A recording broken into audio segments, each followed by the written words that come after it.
বন্ধুরা, আজকে একটা নতুন মাংসর রেসিপি নিয়ে চলে এসেছি। আজকে একটু অন্যভাবে রান্না করবো মুরগির মাংসটা।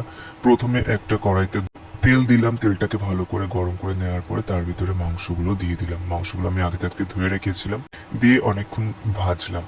প্রায় অনেকক্ষণ ধরেই ভাজতে হবে যাতে অনেকটাই সিদ্ধ হয়ে যায় মাংসটা। ভাজা হয়ে গেলে তারপরে মাংসগুলো আমি নামিয়ে নেব।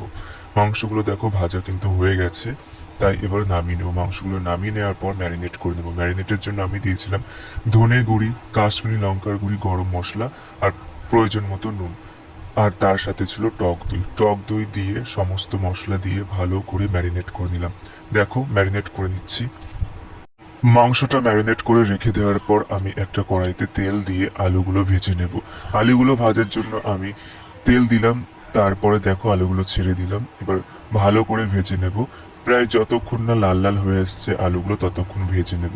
আলুগুলো ভেজে রাখার পর তারপরে ওই একই তেলে আরও একটুখানি তেল দিয়ে গরম করে নেব কড়াটা। তারপরে লবঙ্গ, দারচিনি, তেজপাতা আর গোটা জিরে দিয়ে ভালো করে ভেজে নেব। ভেজে নেওয়ার পরে প্রয়োজন মতো পেঁয়াজ কেটে রেখেছিলাম, সেই পেঁয়াজ কুচিগুলো ওই তেলে ছেড়ে দিলাম। তারপরে পেঁয়াজটাকে অনেকক্ষণ ধরেই ভাজতে হবে, যতক্ষণ না লাল লাল হয়ে আসছে, যতক্ষণ না পর্যন্ত তেল ছাড়ছে পেঁয়াজ দিয়ে ততক্ষণ পর্যন্ত ভেজে নিতে হবে। দেখো যখন পেঁয়াজ ভাজা দিয়ে তেল ছেড়ে আসবে তারপরে রসুন বাটা দিয়ে দেবো। রসুন বাটা দিয়ে আরো অনেকক্ষণ ভাজতে হবে। তারপরে আদা বাটা দিয়ে দেবো।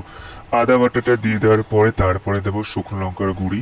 শুকনো লঙ্কার গুঁড়ি আমি শুকনো লঙ্কার গুঁড়ি দিইনি, আজকে শুকনো লঙ্কা বেটে রেখেছিলাম, সেই শুকনো লঙ্কা বাটা দিয়েছিলাম। প্রয়োজন মতো দিয়েছিলাম, যতটা তোমরা ঝাল খেতে চাও সেরকম প্রয়োজন মতো দেবে। তারপরে দিয়েছিলাম টমেটো কুচি।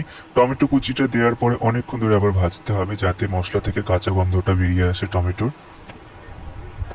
মশলাটা খুব ভালো করে ভেজে নিতে হবে যতক্ষণ না পর্যন্ত মশলাটা থেকে তেল বেরিয়ে আসছে। তারপরে ম্যারিনেট করা চিকেনগুলো এক একটা করে কড়াইতে দিয়ে দেবো। দেখো তারপরে গ্যাসের ফ্লেমটা মিডিয়ামে রেখে কষাতে থাকবো মাংসটা। দেখো কষাচ্ছি, যতক্ষণ না মাংসটা থেকে এরকম তেল বেরিয়ে আসছে ততক্ষণ পর্যন্ত কষাতে হবে। মাংসটা কষানো হয়ে গেলে তারপরে যে আলুগুলো ভেজে রেখেছিলাম সেটা দিয়ে তারপরে আর একটু কষিয়ে নেবো। তারপরে দেখো জল দিয়ে দিলাম।